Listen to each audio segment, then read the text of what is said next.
ha llegado nuestro querido, esperado, por Dios, además que estoy tan contenta, me lo ha escrito todo el mundo en las redes, es real, va a estar ahí, sí señores, va a estar ahí y está aquí al ladito mío, ya lo escuchamos con esa voz además hermosa, doctor Mario Alonso Puch, aquí con nosotros, ¿cómo está, doctor? Muy bien, Angélica, yo creo que la luz la pones tú. Yo vengo a ver si se me pega algo. Ay, no, claro que sí, la verdad es que, doctor, para nosotros primero agradecerle esta entrevista porque sabemos que viene a nuestro país por primera vez, además, y con esta conferencia que va a estar en el Teatro Teletón, 3 días de corrido, 1, 2, 3 de agosto, los tickets goldenpass.cl, que les digo que ya hay días agotándose, así es que los invito a que entren ya a esos lugares y a escuchar a nuestro querido doctor. Primero, ¿cómo se siente? Porque de España estuvo recién en Argentina y ahora en Chile. Bueno, pues estoy muy contento. ¿Cómo no lo voy a estar? Llegando a un país hermano como es Chile, del que uno puede aprender tantas cosas en esta ciudad, en Santiago, rodeado de esas montañas que para mí son tan especiales, los Andes. Pues estoy feliz estando en tu programa contigo, que eres pura luz. Angélica, estoy feliz. Muchas gracias, doctor. Yo la verdad leo mucho, que más de 20 libros tiene el doctor, una eminencia, pero además lo que más tengo que destacar en lo personal, a esto a modo mío, que me encanta cómo aterriza los temas, porque a veces uno cuando habla con los doctores, con todo respeto, la pituitaria y la tututá y la titití y la serotonina y la dopamina, entonces sí, yo digo, sí. por favor, Sí, aterricémoslo. Sí, sí. Y aquí el doctor es a todo terreno, todo aquí en fácil. Pero yo necesito entender en qué momento, doctor, usted hace este cruce, porque la medicina, digámoslo, es pam, pam, vino, vino, tangible, 1 más 1 es 2. ¿En qué momento usted hace este cruce tan alucinante donde entra la espiritualidad, entra este momento en donde, mira por favor, el camino al despertar, toda transformación comienza en uno mismo, creer es crear? ¿En qué momento de su vida hay algo que pasa puntualmente? Pues sí, mira, yo tuve siendo jovencito una experiencia muy profunda con el sufrimiento humano que me tocó tan hondo que entendí que yo tenía un para qué en la vida y ese para qué era reducir el sufrimiento de los demás. Y la profesión que apareció ante mis ojos como la más clara, la más directa, era la medicina. Entonces, bueno, yo elijo estudiar medicina. Ten en cuenta que esto era un paso un poco sorprendente porque en mi familia no hay ningún médico. No. Es así, ningún médico. Y entonces, bueno, yo tenía una cierta inquietud, ya me habían admitido en la Facultad de Medicina, pero claro, la medicina es una profesión que impone. Entonces me fui a una librería por la que siento un gran cariño, que está en Madrid, que ha cumplido hace poco más de 100 años, y me encontré con un libro que se llamaba La relación médico-enfermo. Me lo llevé en las vacaciones, justo antes de que entrara ya en la facultad, y era un libro sobre historia de la medicina. Un libro escrito por una persona a la que quiero honrar, el profesor Lain Entralgo, que luego fue profesor mío en los cursos de doctorado en la Universidad Autónoma, un catedrático, un extraordinario humanista, hablaba de la historia de la medicina y cómo los griegos hace 25 siglos, 2500 años, habían descubierto que se podía curar con las palabras. Mira. Aquello, la verdad es que me conmovió. No sé por qué lo hizo, me conmovió y supe inmediatamente, sin género de duda, con absoluta certeza que aquello era verdad. Y empecé a buscarlo, es decir, cómo es posible que la comunicación, las relaciones humanas puedan afectar a la fisiología, al funcionamiento del cuerpo. Ten en cuenta que tengo yo, como suele decir, mucha juventud acumulada. Y en aquella época ni siquiera la mayor parte de los psicólogos estudiaban el mundo de las emociones. Entonces empecé a observar a mis pacientes, empecé a observar lo que se publicaba en este campo y empecé a aplicar en mis propios pacientes lo que yo había aprendido, lo que había investigado, observando sorprendentes resultados en ellos, porque me lo decían, no solo en la evolución de su propia enfermedad, en cómo se relaciona con la enfermedad, sino en su propia vida, ¿no? Y fueron ellos los que me dijeron, doctor, usted esto tiene que comentarlo, tiene que comunicarlo más allá de los hospitales, hay tanta gente a la que podría ayudar. Entonces empecé a dar, porque me lo dijeron ellos, empecé a dar conferencias fuera de los hospitales, fuera del contexto médico. Aquello empezó a crecer a una velocidad realmente sorprendente, yo no lo potenciaba, se movía solo. Llegó un momento, el más difícil desde el punto de vista profesional de mi vida, en el que tuve que decidir si seguía con la medicina, con la cirugía después de 26 años o ya daba el salto definitivo. decide dar el salto definitivo y mira, gracias a eso estoy hoy aquí contigo. ¡Qué maravilla! ¡Qué bendición para mí!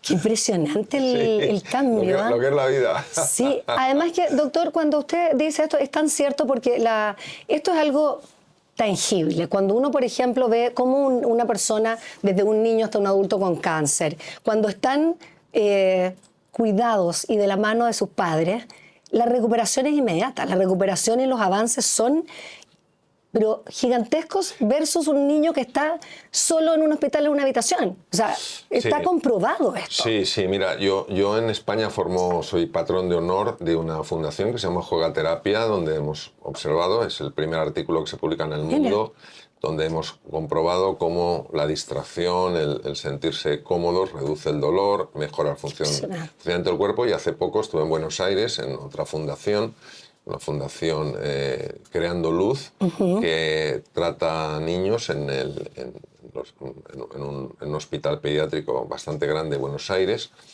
Trata a los niños que están ingresados por enfermedades, incluso por cánceres, y donde han evidenciado de forma clarísima cómo el trato es tan importante como el tratamiento.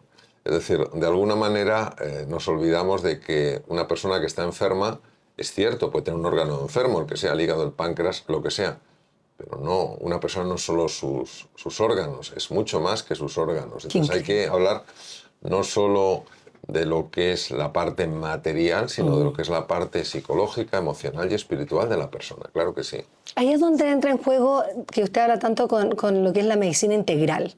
Sí, yo llevo hablando muchos años de la medicina integral porque me parece sorprendente hasta qué punto hemos separado la dimensión corporal de la mental y de la espiritual.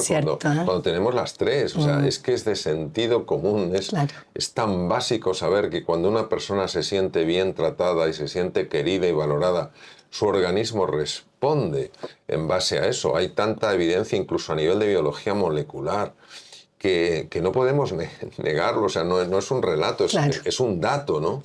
¿Qué pasa? Que nuestra sociedad en su conjunto se ha deshumanizado muchísimo y nos hemos aferrado a todo lo que los sentidos físicos captan, los ojos, los oídos, y desestimamos como si no fueran reales otras cosas que tienen un enorme impacto en la dimensión material, en la dimensión física. Yo, doctor, no me voy a hacer la loca acá, que no sé lo que le voy a preguntar, porque como he leído mucho, yo he escuchado sus podcasts, pero quiero que lo explique, porque lo explique de una manera alucinante. Cuando uno sonríe, y yo soy acá la reina en Chile, hay que sonreír, súbase al ascensor, señora, sonría, y se va a sentir mejor y va a contagiar al otro. Yo me lo paso así, me llama la gente, oye, me llenaste de entusiasmo, y a veces yo llego triste y ya, pues mándenme buena energía, así que ya saben que lo que estoy diciendo es real. Pero tengo al fin aquí a la eminencia al lado mío que va a poder confirmar lo que yo les vengo diciendo hace 3 años, la sonrisa. ¿Es real, doctor, que cuando yo sonrío, aunque no lo sienta, algo sucede, pero a nivel fisiológico en mi cuerpo? Dígalo. Por supuesto que sí. Voy a explicar muy brevemente. Sí, me gustaría, como siempre, respetar, admirar, valorar las personas que inicialmente intuyeron al menos esto, como el gran psicólogo norteamericano William James, ¿no? El padre de toda la psicología anglosajona, ¿no? Cuando una persona sonríe, obviamente cambia la estructura de su cara. Claro. No es lo mismo una cara seria que una cara sonriente.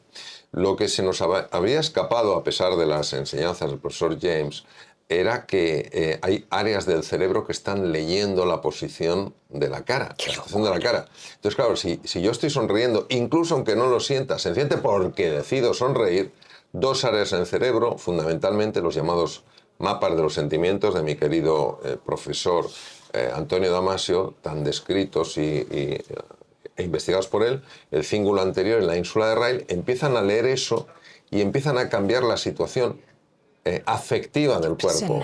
Aunque no lo sientas, empiezas a sentirte mejor, aunque inicialmente no tengas ganas de sonreír. Esto es muy interesante porque se ha observado cómo realmente, incluso con un lapicero colocado en posición horizontal entre los dientes, es decir, obligado de alguna manera a estirar los músculos, ya empiezan a cambiarse procesos afectivos. Por eso es tan importante. Yo recuerdo hace muchos años un gran escritor español dijo algo, yo era muy jovencito, se me quedó grabado, dijo: Quien con sonrisa saluda ha doblado su hermosura. Me encanta. Estoy plenamente de acuerdo. Oiga, doctor, ya, entonces ya, eso por favor grábenselo porque no es teoría ni positivismo tóxico que dicen a veces, no, esto es real. Está ya comprobado, ya no hay más. Grabe esto de nuevo y se lo pone todo de la casa. Yo lo que sí también...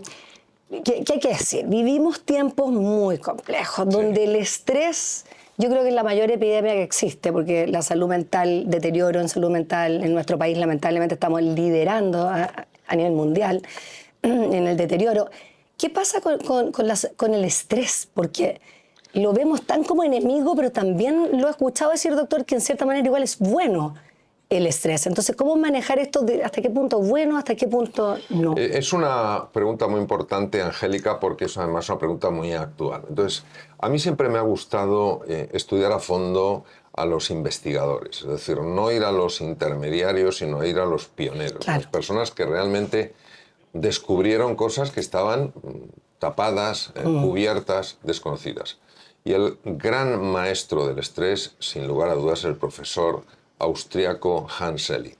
Él dijo que había dos formas de estrés. Una era imprescindible para mantenernos vivos. Y él, utilizando lenguas grecolatinas, lo llamó eustrés. Es decir, es un estrés positivo. Sucede una cosa, hay que activarse, hay que estar más atento, Claro. hay que, como decimos en España, ponerse las pilas. Y entonces te salen unos recursos, unas capacidades que de otra manera no te saldrían. Pero él alertaba de una forma muy severa sobre otra forma de estrés que él bautizó como distrés. Es decir, es un estrés negativo. ¿Cuál es la diferencia fundamental entre el eustrés, el positivo, y el distrés, el negativo? La diferencia fundamental es solo una. No hay episodios de recuperación. Pero no hay momentos en el que una persona desenchufe, desconecte de ese estrés. Es decir, los mecanismos del estrés están permanentemente activados. Y aquí aparece fundamentalmente una hormona, que es la hormona que marca el estrés crónico, así como el estrés agudo lo marca la adrenalina, el estrés crónico lo marca el cortisol, una hormona que liberan las glándulas suprarrenales y que produce un enorme deterioro cuando no desciende de la manera que tendría que descender a lo largo del día, sino que se mantiene elevado, ya que el cortisol solo tiene un objetivo: generar moléculas energéticas, con lo cual puede convertir aminoácidos que forman parte de las proteínas del músculo o del hueso en material combustible. ¿Para qué queremos ese material combustible? A través de un proceso que se llama neoglucogénesis en el hígado. El cortisol además aumenta la presión arterial, reduce la actividad del sistema inmune. Entonces, ¿qué es lo que evita que tengamos estos episodios de recuperación? ¿Por qué el estrés crónico solo existe en el ser humano? Hay, es cierto, una forma de estrés crónico que el profesor Sapolsky, al que tuve la suerte de conocer en un evento que nos invitaron a los dos, es cierto que algún tipo de simio exhibe algo parecido al estrés crónico, pero el estrés crónico es muy humano. Los animales no se estresan crónicamente. Una cebra se estresa de forma aguda cuando le persigue una leona, pero cuando la leona no la ha cazado, no la ha abatido, la cebra desconecta su mecanismo de estrés y se pone a pastar tranquilamente en la sabana africana. El ser humano no. ¿Por qué no? Por una única razón: por nuestra mente. Nuestra mente no nos da descanso.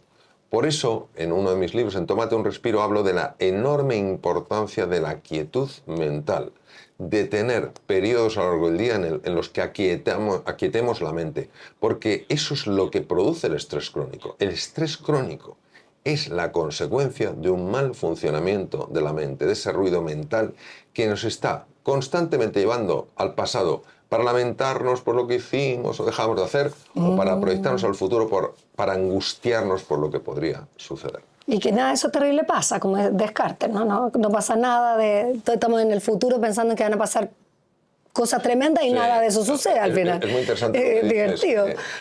Descartes, O sea. Descartes vivió una época muy difícil. Descartes estaba muy afectado por la guerra que había entre católicos y protestantes, y él quería encontrar algo que nos acercara a la verdad. Entonces hay que entenderlo en su contexto. Fue un gran pensador, el padre de la filosofía racionalista.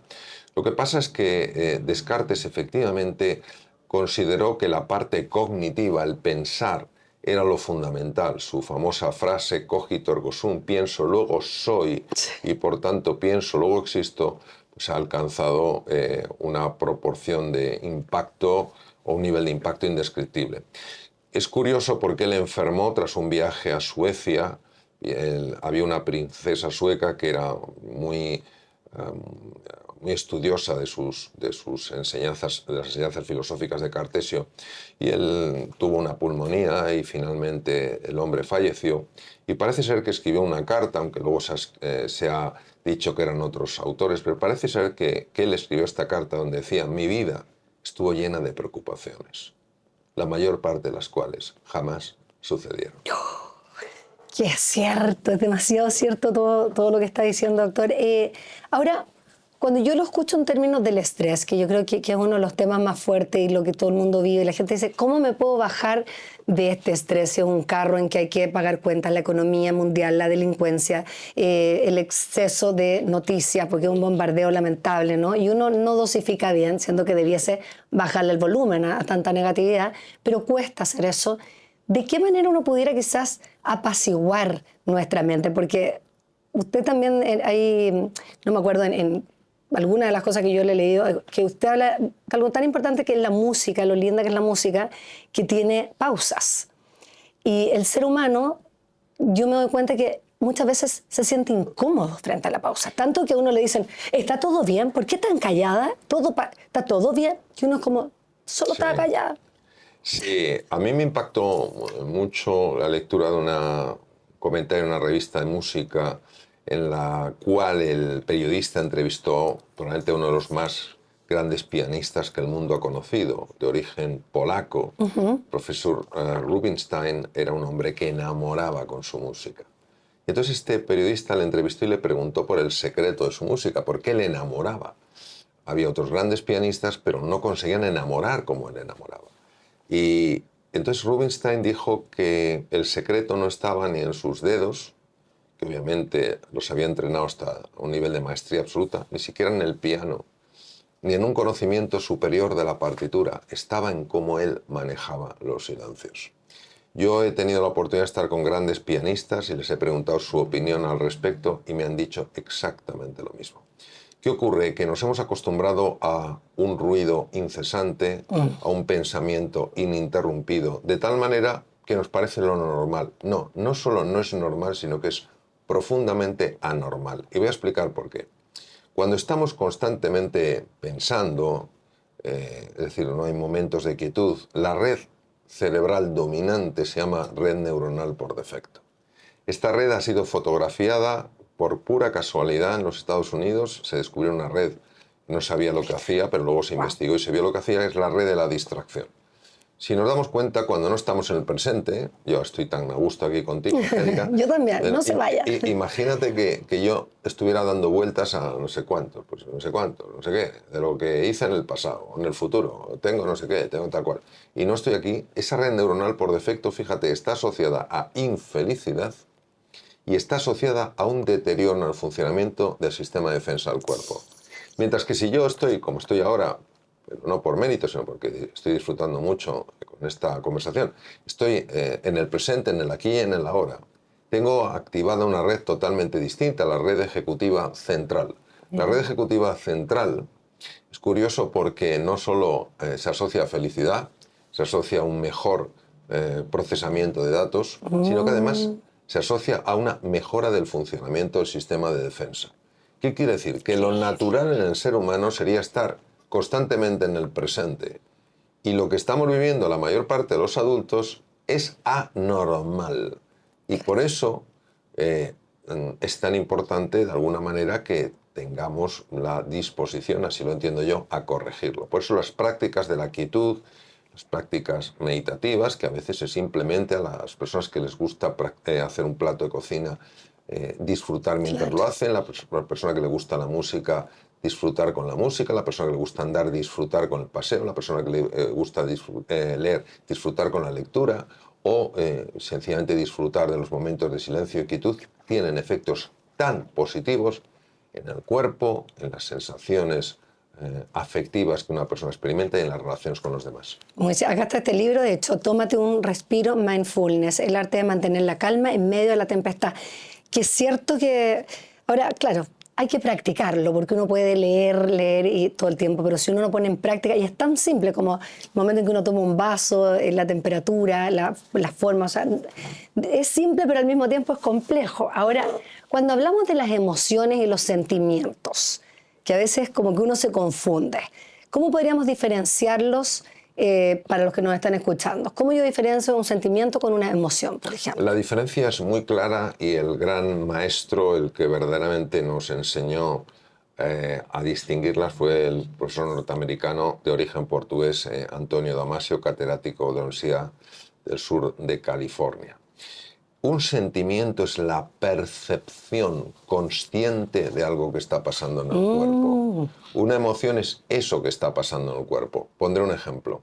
Se hizo un estudio en el Reino Unido donde a una serie de voluntarios les inyectaron una sustancia que no sabían lo que era. Obviamente no era una sustancia peligrosa, era ácido láctico. El ácido láctico produjo un cambio en el cuerpo, eso es una emoción, y cuando les preguntaron a los voluntarios qué estaban sintiendo, ellos dijeron miedo.